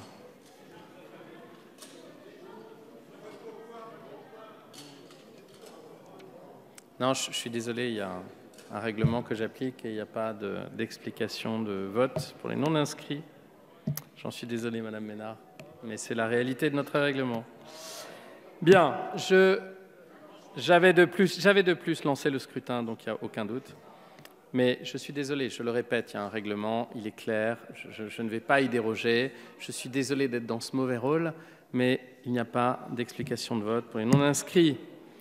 Non. On a annoncé le scrutin, on va voter. Après, il y aura une prise de parole du ministre, il y aura une annonce à faire, et puis nous pourrons rentrer chez nous. Bien, je procède donc maintenant au scrutin, et je vais donc mettre aux voix l'ensemble du projet de loi, en vous priant de bien regagner vos places. Le scrutin est ouvert.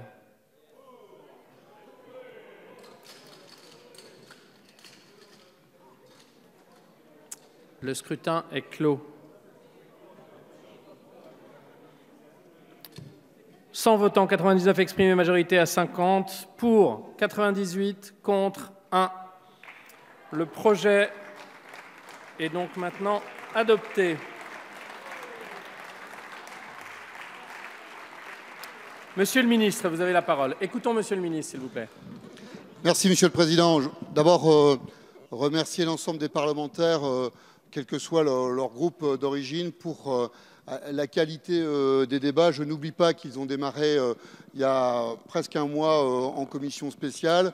Je sais l'investissement que cela a nécessité pour beaucoup d'entre vous. Je sais aussi la volonté et l'engagement de tous ceux qui ont rejoint l'hémicycle, car quand on doit travailler sur un texte aussi ardu et qu'on n'est pas forcément dans la commission spéciale, ça nécessite aussi beaucoup de travail.